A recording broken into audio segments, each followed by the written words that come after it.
right, we are back on another Sunday night, and I am extremely thrilled for our guest tonight, probably just for a selfish reason. I'm just gonna be honest with you.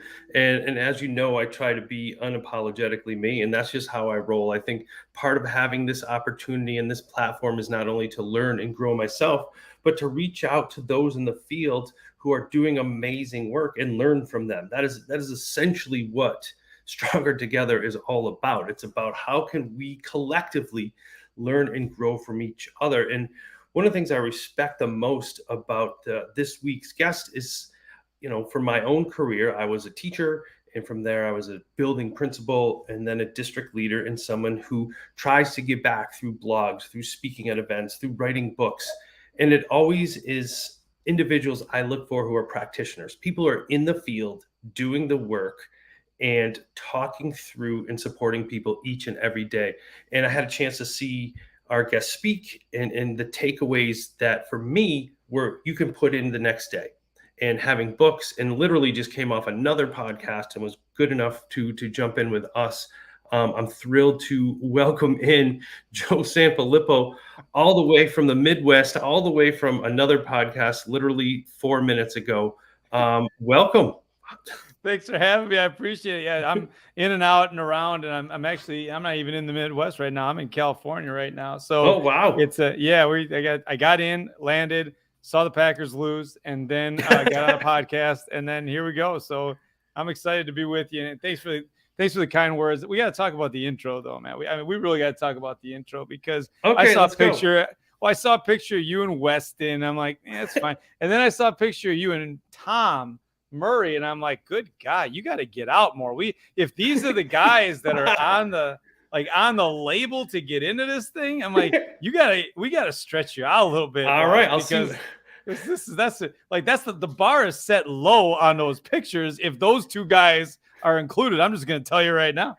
All right, that's just something I gotta get on. I know I'm going to be in Austin, Texas next week, so I'll see what I can do to scrounge up some photos, and then I'll be at Nyscape and RTM. So I'm gonna have to, now, I love when I put on the spot, so I'm gonna have to up the ante. And I know what I appreciate about that is I know I watch the verbal jabs and the Twitter jab.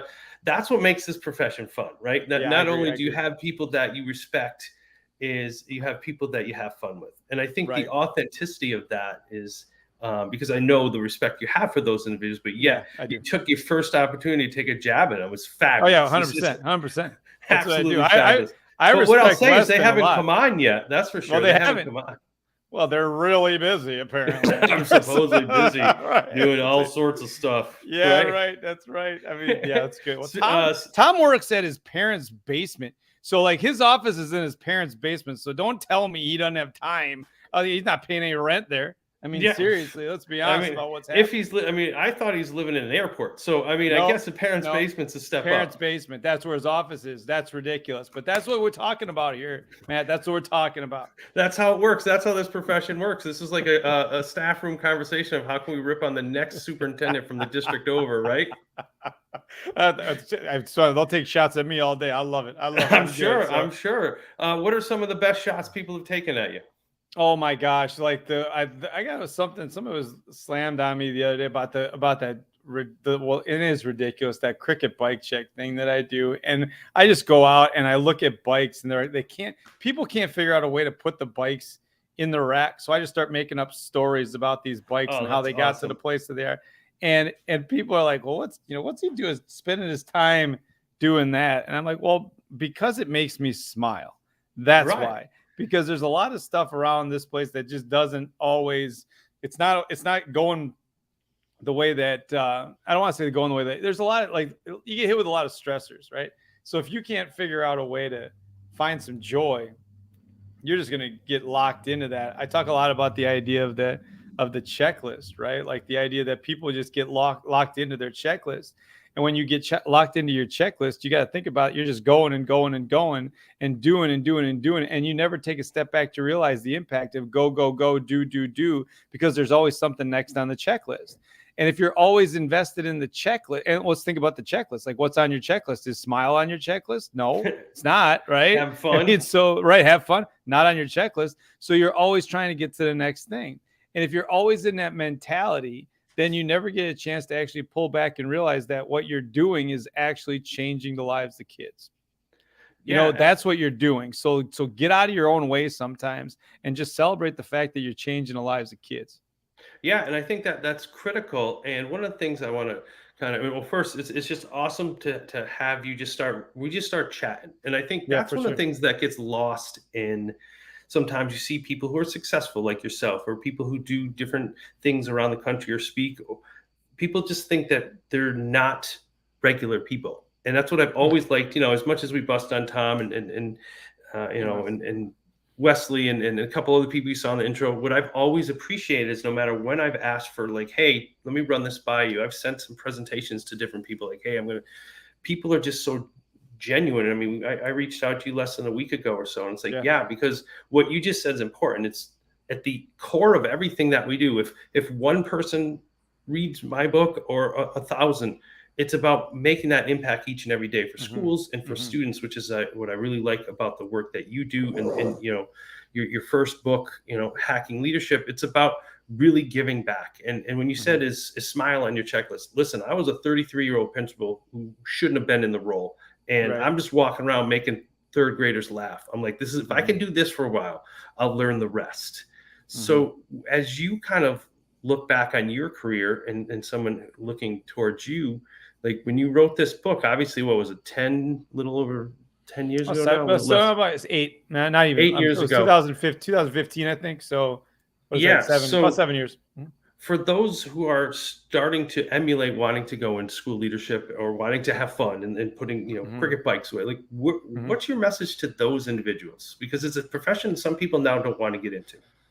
Yeah, so I think school leadership in particular, I think one of the first thing is you can take the work seriously, but don't take yourself too seriously. And the more seriously you take yourself, the less you can take the rest of the things. The rest you can have fun with the other stuff that's going around. And you have to be vulnerable enough to know that you're going to make mistakes. And if those mistakes make people laugh, and that's just what it is, that's just what it is. I mean, that's the idea, the concept that we want to keep in mind is that and the way that you started it, Matt, is just like the idea that you're just regular people talking and having a good time. And that's where if you don't emulate that, if you don't model that that's what you want to connect with, then I think you're missing out. The other thing that I would tell you is that you have to be really cognizant of the idea that once you get into the position, you have to be really cognizant of the concept that your position precedes your personality. So because in my first year, my jokes were super funny, like super funny. Like I was you were on your game, right? My gosh, I don't think there's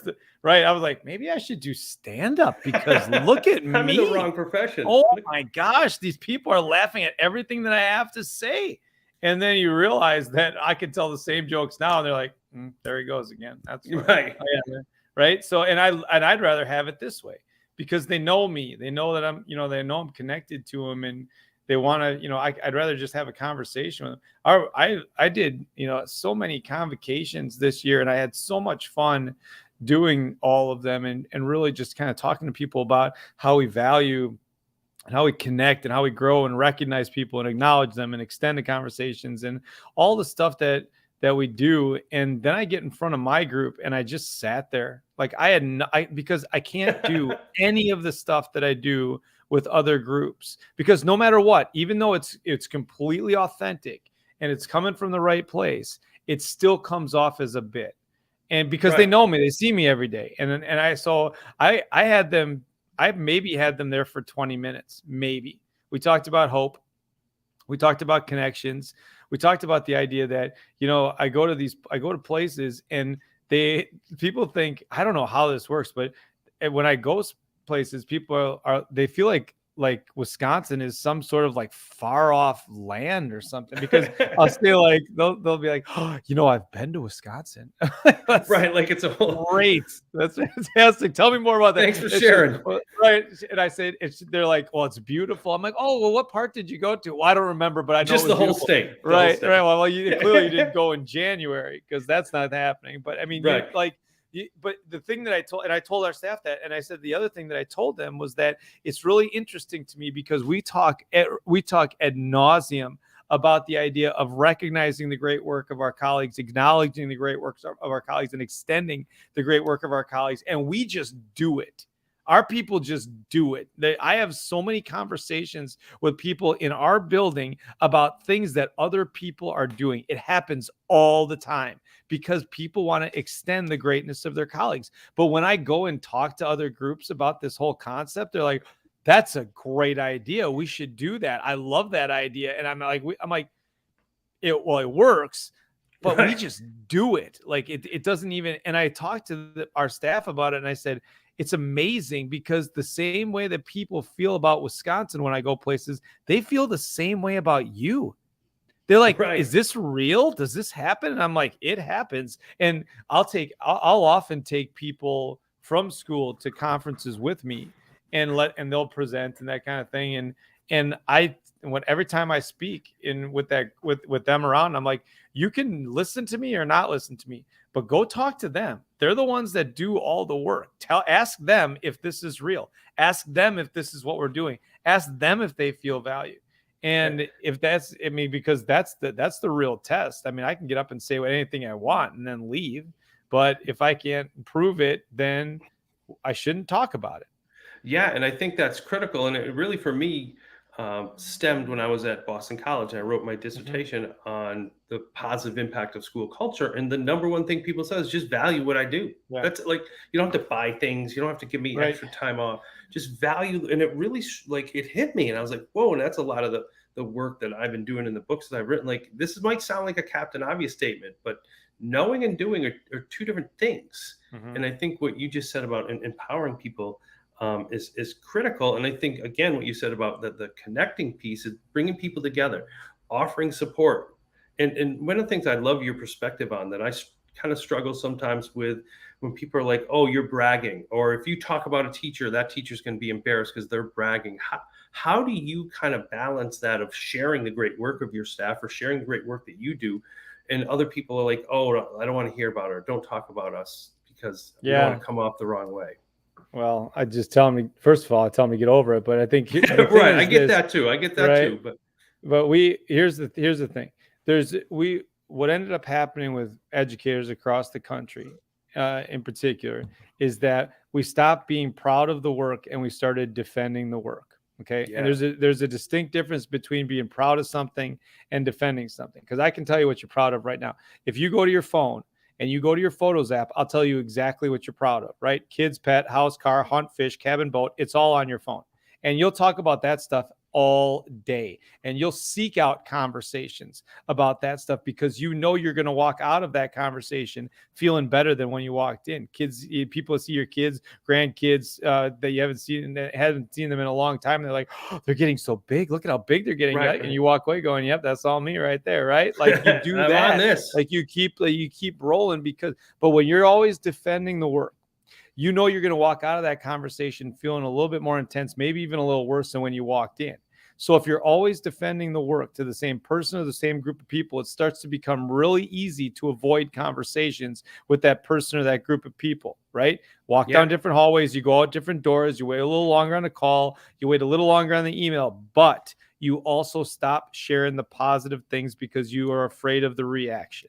So when we do that, if we're afraid of the reaction, we're not going to share the story. When you share stories about your kids, when you share stories about your pets, when you share stories about your whatever, like then you know the person that you're talking to is going to be like, man, that is awesome. Look at that. But when you share a story about what you did in 5th grade, and the idea, not as a kid, but as a teacher, as you share a story, you're like, I just taught this really great lesson. You don't know what the reaction is going to be. So if you don't know what the reaction is going to be, it makes it harder to share that story. And so people don't, I've been pretty transparent. We like the first book that we wrote, to my friend Tony and I, we wrote The Power of Branding like in 2012 or something like that. Oh, wow. 13. And the subtitle was Telling Your School Story. And that has gotten so watered down. Like you just said it, there's a difference between knowing and doing. Everybody knows that you should tell the story of your space, but they don't do it because they don't know what the ramifications of doing it are. it's not about telling the story of your school. It's about leveraging the emotion of the story of what happens in the spaces, because people remember things that are tied to emotion. So if they're tied to emotion, they're going to remember it 5, 10, 15 years out, whatever the case may be, because they're emotionally tied to the moment. So if you can emotionally tie people to the moment that happened, it's not just about the facts that happen in spaces. It's connecting the feelings to the facts. And when you connect the feelings to the facts, now all of a sudden you've got some momentum, because the person that you're talking to is going to remember and talk about that event well beyond the time that the event takes place.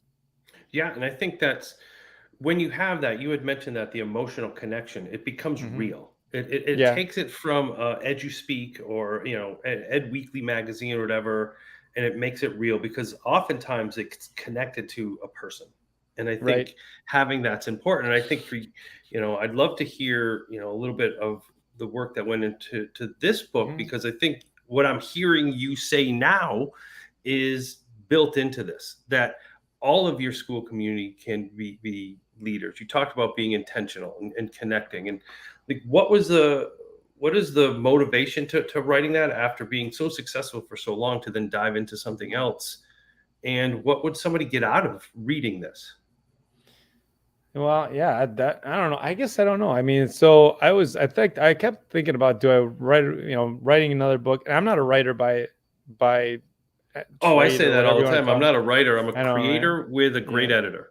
Yeah, it's about right. Like, I just do a lot of, like, anyway, so I started doing these like 1 minute walk to work videos Yep. probably about 4 years ago, or 4 years ago now, maybe 4 years ago.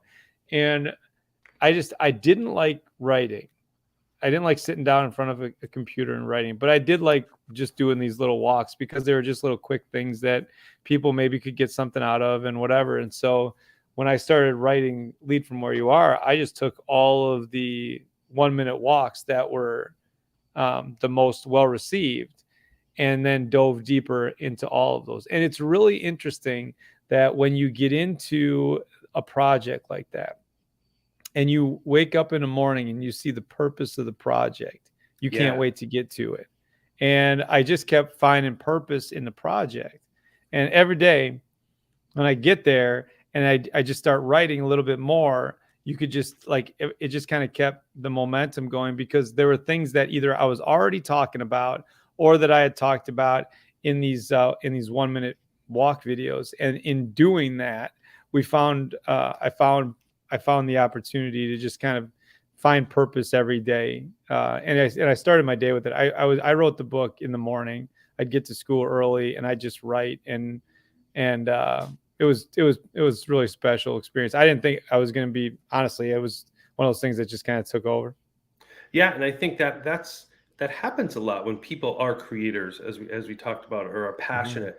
It doesn't turn into a struggle. It's like something you want to do and want to Yeah. share and get that out. And speaking of sharing, you were just I think on this podcast talking Yeah. about sharing and giving back with Jimmy Cassis, and then another person who's incredibly giving.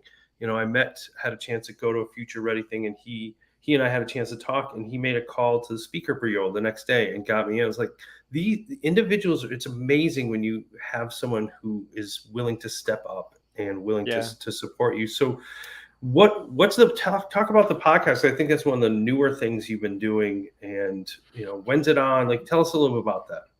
Yeah, I don't. We're still trying to find our way through that thing, and we kind of got to, like, it's just a weekly podcast of just conversation. We like to bring people into the studio and let them go and talk about stuff. If they ask questions, we put like, Mhm. we'll actually bring people on if they want to just jump into the studio Is and it live? have them come on. Yeah, All right. so yeah, they can just pop in, and we record it and so forth. But if they want to just pop in and jump in and ask questions, then we do it. And I think it started because Jimmy is one of my best friends, and so is Tom. As I don't Yeah. like to admit that out loud, but what I mean. It's like these. It's like so Jimmy and I, we just kind of started talking about, is there something else that we could do, because it's fun to kind of talk.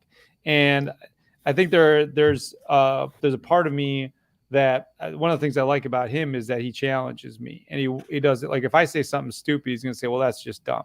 But the same thing happens with him. I mean, we've had conversations on this podcast where I was like, yeah, I don't buy that. I'm sorry, Jimmy. That's just not, I don't buy that at all. And here's why I don't buy it. And then we have the conversation and we go back and forth. But we're able to call each other out and just have real conversations about school leadership. And that's been really fun. It's been fun. And so we took the summer off, but it's gotten some momentum. So people kept asking, when is it coming back? And so we just started back with it. We'll do it. And it's not a set time. It's just every week. It's just set time on a weekend. So we put it out because a lot of times and that's why the summer was a struggle, because we were both traveling so much. So it wasn't even an option. But we try, like, if it's Saturday morning or Sunday morning is usually when it comes out, when we try to do it and give people enough time to jump in and grab some coffee and just talk about leadership. But we'll keep it going as long as we can. And honestly, it's one of those projects where if we see some momentum with it, we'll keep it going. And if we don't, if it's not well received and people are, hey, there's a lot of them or whatever, we're okay. We're just trying to help out. I think that's a great message, and I know one that I try to share with individuals who are starting to write or blog, or like, try something out. Don't put everything in, and you get nervous because, like, if this doesn't work, I'm never going to do anything else. Right. And I talk a lot about flood the market, and I wrote a story about it in the new book that's coming out about, I had 6 articles I submitted to Tech and Learning Leader, and one, they picked one up, my first one, and I'm like fired up, and everyone around me is like, yeah, but 5 didn't. Like, why are we focusing on the negative? Like, how do you address that with individuals who are just trying to start out and are more worried about the things that aren't working out, like really focusing on the journey of getting your voice out there? Yeah, that's a really good question, because I think there's 2 sides to it. Like, there's people that ask me about the connecting outside of school stuff, and they kind of come into 2 camps sometimes. One is like, how do you get past the negativity of the rejection of the book or whatever the case may be? But the other group is like, well, I just want to do what you do. So let's just, how do I start Keynote at events? How do I start, I just want to get in front of a group of people because I'm ready. And what I tell them is, the Keynote that I do right now and the workshop that I do right now, 95% of the time is one that I've literally been doing for about 8 years right now. And it gets tweaked and everything, but the message is very, very similar that it was when I started doing it. And it really comes down to, are we valuing people within, utilizing intention? Are we connecting with people, and are we providing some direction along the way? And before, it was with Hacking Leadership, are you being intentional? Are you opening doors, and are you building staff? And those are essentially, there's the 2 ways to say the same kind of thing in terms of what these pillars are. So I would tell people, establish what your pillar is. What can you prove? The stuff that I talk about are things that I can prove that we've done in our building and that work, because I can say this is how it worked and this is what the reaction was and this is how everything's going right now. So if you want me to talk about curriculum design and direction, like, I'm just not going to do it, because it's not something that I don't know enough about it to feel comfortable, being in front of a group saying, do this, when I don't feel like I'm great in that area, to be really honest. So no, and I think that's important, that your last 30 seconds, then, and I hope more leaders and educators hear that and see that you don't have to be all knowing. You have to know what you're good at and where you need supported. And I think what you just said is critical for those individuals trying to do everything for everybody. I agree. So I'm just going to bring it back to the beginning when you were just kind of ripping on Tom and Wesley. So when we're down in New Orleans, we're going to have to find a time to be in the same space to make sure we get a photo. Sure. So when I start updating for season 3, you can make the cut. How's that work? Oh, that's great. I'll see what I can do. I would be honored. All right, to knock Tom out and put me in. 100%. We'll make that happen for sure. So we'll find it. We'll start season 2 right after, or 3 right after FETC, and we'll right. just cut him right out because it's just how it works. But You gotta do what you can. I'm psyched. One of the things I love FETC. It's one of the first big events I was in. I happen to be one of the featured speakers for administrators of the last year. So I always want to support the work they're doing. So definitely want to make time to find a chance to just chat in person there. But before I get you out of here, we're going to try to keep it around a half hour because one, you've been going since 7:30. You're out in California doing something. But one thing I ask all our guests that come on here, what does Stronger Together mean to you? That's a great question. So I think to me, what it means is too many people try to do this work alone. And I think just from a logistic standpoint, we're stronger if we have more people moving forward with us. But when you start trying to do leadership alone, you turn around and nobody's with you. And the reason that they're not with you is because they had no part in the conversation moving forward. So Stronger Together means you lead, with this whole, that if you look at the book, the Hacking Leadership book, there's a reason why the fish that's in blue is in the middle and not in the front. The reason that's the case is right there, that one right there, is because the ideas come from the middle. They don't always come from the person in front. So Stronger Together means that you can build yourself an opportunity to lead from wherever you are, in the middle of your group, at the, just in your first year, in your 10th year, whatever the case may be. But if you don't bring the people around you with you, you're going to get real lonely real quick. And the loneliness turns into isolation, turns into depression if you don't figure out a way to bring more people along on the conversation with you. Absolutely. So how can people get in touch with you if they're looking to either book you to come into chat? I put your website down below, your Twitter account up there early. What's the best way to get in touch with you?